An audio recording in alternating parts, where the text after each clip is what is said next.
Assalamualaikum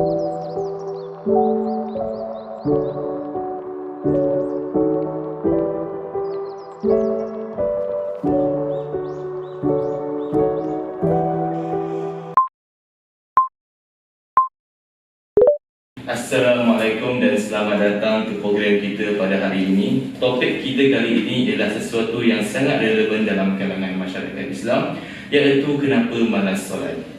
Bersama saya hari ini adalah dua orang tetamu yang berbeza latar belakang, iaitu Ustaz Aiman, seorang pendakwah dan juga seorang penceramah agama, serta Saudara Faris Hakim, seorang pelajar politeknik yang aktif dalam kegiatan sosial.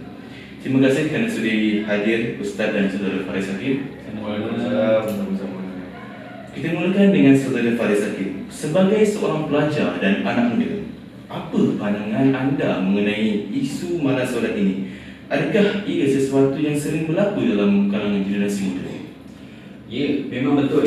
Saya melihat ramai rakan sebaya yang mengabaikan solat, dan ada yang mengatakan bahawa mereka malas atau terlalu sibuk dengan hal-hal yang lain. Antara alasan yang sering saya dengar adalah mereka tidak cukup masa, terlupa atau merasa bahawa solat itu membebankan. Tapi saya rasa sebenarnya ia lebih kepada sikap dan keutamaan. Menarik. Bagaimana pula dengan Ustaz? Dari sudut pandangan agama, apakah sebab utama yang membuatkan seorang itu merasa malas untuk menunaikan solat? Alhamdulillah, saya setuju dengan pendapat Hakim. Salah satu punca utama malasnya seseorang menunaikan solat ialah apabila seseorang lebih mementingkan perkara duniawi berbanding akhirat. Solat boleh terasa seolah-olah kurang penting. Selain itu, lemahnya iman juga menjadi faktor untuk malas solat. Bila iman kita lemah, rasa malas akan lebih mudah datang. Kita mula mencari alasan untuk meninggalkan solat dan meninggalkannya. Terima kasih Ustaz. Saudara Faris Hakim, adakah anda sendiri pernah mengalami situasi di mana anda merasakan rasa malas untuk solat? Kalau iya, apa yang biasanya menyebabkan hal itu berlaku?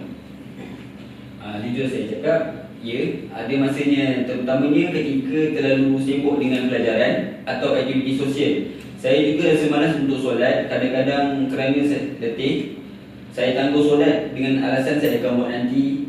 Tapi akhirnya saya terlepas waktu solat. Selain itu, saya terganggu dengan telefon pintar dan media sosial sehingga leka dan terlepas waktu solat. Jadinya faktor teknologi dan kesibukan memainkan peranan juga. Ustaz, bagaimana kita boleh mengatasi masalah seperti yang dialami oleh Saudara Faris Hakim, di mana teknologi dan kesibukan menjadi penghalang untuk solat? Sebenarnya cabaran yang Saudara Hakim ini bukanlah cabaran yang sangat umum pada hari ini. Untuk mengatasinya, kita perlu melatih diri untuk mengutamakan solat. Satu cara ialah dengan menanamkan kesedaran bahawa solat adalah bentuk komunikasi kita dengan Allah SWT, dan ia adalah waktu untuk merehatkan jiwa, bukan beban. Dari segi teknologi, kita boleh cuba meletakkan telefon kita dalam muk senyap atau jauhkan sementara ketika waktu solat. Ada juga aplikasi yang boleh mengingatkan kita tentang solat. Saudara Faris Hakim, selepas mendengar nasihat Ustaz, adakah ada langkah-langkah yang anda pernah cuba untuk mengatasi rasa malas tersebut? Ya, saya ada cuba untuk lebih disiplin dengan menetapkan penggera untuk waktu solat. Saya juga cuba solat berjemaah dengan rakan-rakan kerana ia lebih mudah untuk saling mengingatkan. Kadang-kadang saya juga cuba memahami makna bacaan dalam solat supaya saya dapat lebih menghayatinya. Bila saya faham apa yang saya baca, solat lebih bermakna dan rasa malas itu berkurangan. Itu adalah usaha yang bagus, Faris Hakim. Ustaz, selain daripada yang disebutkan, apa nasihat yang lain yang boleh diberikan untuk mereka yang merasa malas solat? Salah satu perkara yang penting ialah kita perlu membaiki niat kita. Jika kita solat hanya kerana rutin kewajipan, ia mungkin terasa sangat bosan. Tapi jika kita solat dengan niat untuk mendekatkan diri kepada Allah dan memahami ketenangan, insya-Allah kita akan lebih bersemangat untuk solat. Dan juga jangan lupa untuk berdoa agar Allah memberi kekuatan kepada kita untuk menjaga solat dengan baik. Kita juga boleh mula dengan langkah kecil seperti menjaga solat pada waktunya dan berusaha memperbaiki kekhusyukan kita pada solat.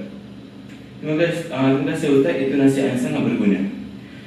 Saudara Faris Hakim, adakah anda rasa dengan mengaplikasikan semua tips ini, lebih ramai anak muda akan lebih mudah untuk melaksanakan solat?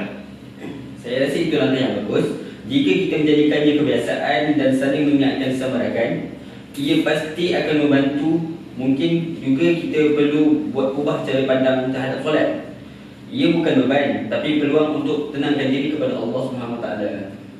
Alhamdulillah, dan terima kasih kepada Ustaz Aiman dan saudara Faris Hakim atas pandangan dan perkongsian yang sangat bermanfaat pada hari ini. Saya harap para penonton juga mendapatkan sesuatu yang berguna daripada perbincangan kita. Semoga kita semua terus istiqamah dalam menjaga solat. Terima kasih sekali lagi kepada Ustaz dan saudara Faris Hakim. Baiklah, dengan itu kita akhiri program kita pada hari ini. Jumpa lagi di episode seterusnya, insya-Allah, dan assalamualaikum warahmatullahi wabarakatuh. Waalaikumsalam.